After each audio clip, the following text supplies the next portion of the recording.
Nesse trecho, o Saara se chama Deserto da Núbia, que é o nome antigo do Sudão. A Núbia é o encontro da cultura da África Negra com o Egito. No que parece um vazio no deserto, os arqueólogos do Museu Britânico desvendam uma série de tumbas. Este lugar foi usado como cemitério por 3.000 anos. Em alguns pontos, havia pequenas pirâmides que desmoronaram, deixando só as pedras espalhadas pelo chão. A gente analisa as tumbas e os restos mortais e descobre como essas pessoas viviam, o que comiam, as doenças, os acidentes, tudo o que sofreram em suas vidas. Os ossos revelam vidas violentas. Este é um antebraço fraturado. É incrível, os ossos nos trazem muita informação. É como um professor meu sempre diz, os ossos não mentem jamais. A cerâmica fina, delicada, comprova a sofisticação da cultura. Miçangas de vidro, pedras semi-preciosas, casca de ovo de avestruz. Eles viviam aqui, mas o clima mudou muito. Há 2.000 anos tinha aqui elefantes, hipopótamos, crocodilos. A poucos quilômetros dali, uma floresta petrificada é prova disso. Troncos inteiros, até a raiz, de árvores imensas que cresciam num clima úmido. O Nilo aqui se espalhava, formando lagos. Mas no fim da Era do Gelo, mudou o clima. As fontes secaram. O Nilo se tornou um rio com leito definido. E os povos se concentraram nas margens. O arqueólogo Vincent Francini, do Museu Nacional do Sudão, é um dos maiores especialistas em história da Núbia, que é a história do povo com o Nilo. No Vale do Nilo só tem o Nilo. Ele é a única fonte de vida para as pessoas. Assim se formaram o Sudão e o Egito. Tudo aqui começa pela geografia. Uma geografia hoje desenhada pela ocupação humana. Praticamente toda a extensão do Nilo está ocupada e plantada. Nem um pedaço de terra fértil é desperdiçado. E canais de irrigação espalham a vida do Nilo para muito além das margens.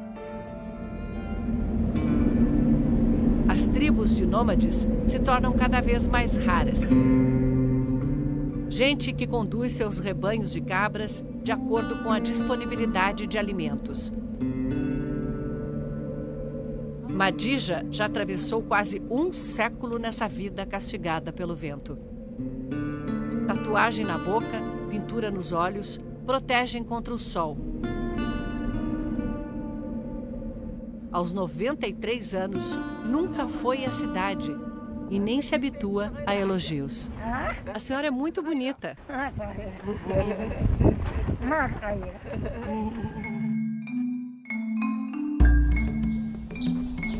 Nas vilas núbias, as paredes coloridas são um contraste com o deserto.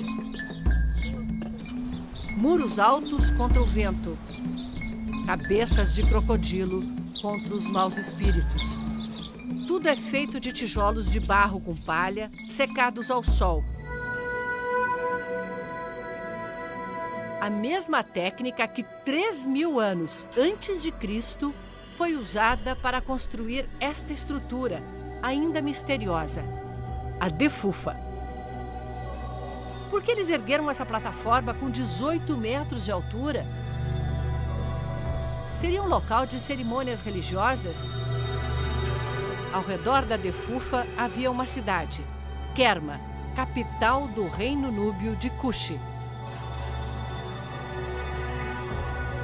Essa estatueta simboliza o poder militar e econômico da Núbia. O rei arqueiro, o arco que ele segurava, sumiu, como boa parte do ouro que revestia toda a estátua. Ouro e exército de arqueiros eram as forças do reino da Núbia. 1.500 anos antes de Cristo, os egípcios conquistaram essa região.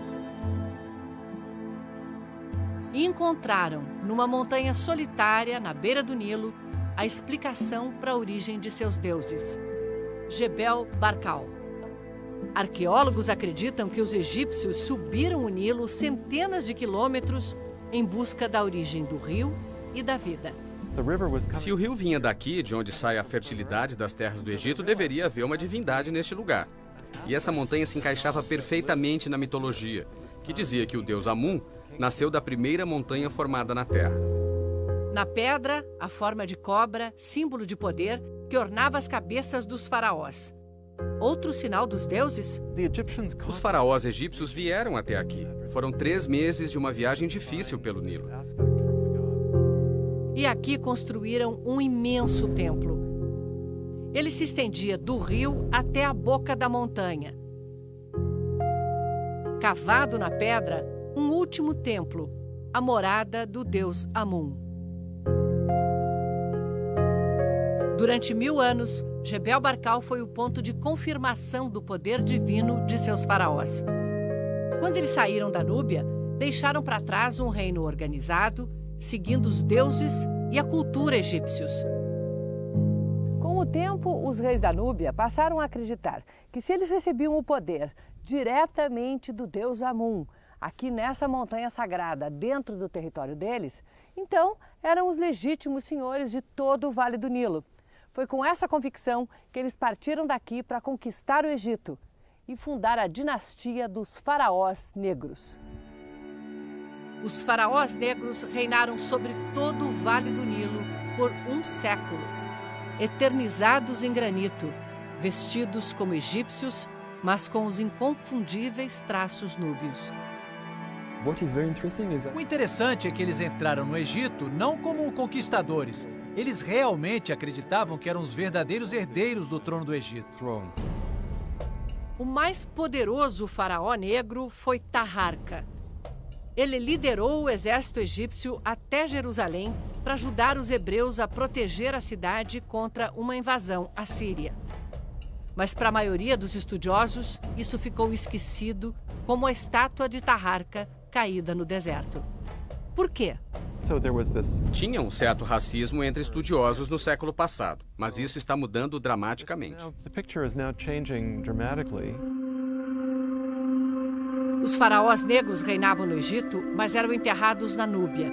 Aqui reviveram a tradição das pirâmides. Tesouros arqueológicos sem ninguém para vê-los.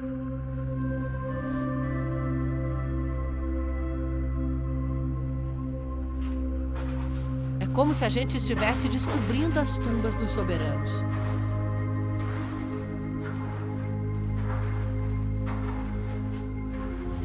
Encontrando as câmaras mortuárias de uma rainha que viveu há 2.500 anos. A mãe de um faraó enterrada segundo o ritual egípcio.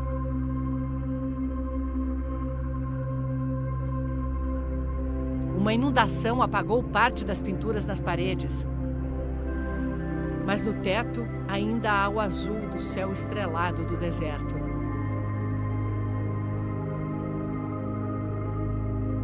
Quando a dinastia dos faraós negros caiu, eles voltaram para a Núbia. E aqui desenvolveram uma civilização sem igual. Meroé, a maior concentração de pirâmides do mundo.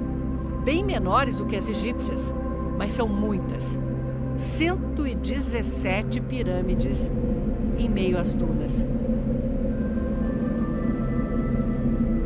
Um patrimônio da humanidade que mal sabe da sua existência. As tumbas de uma linhagem de reis que durou 1 milênio e manteve aqui viva a tradição que os próprios egípcios já haviam esquecido. Foi o último povo a adorar os deuses egípcios.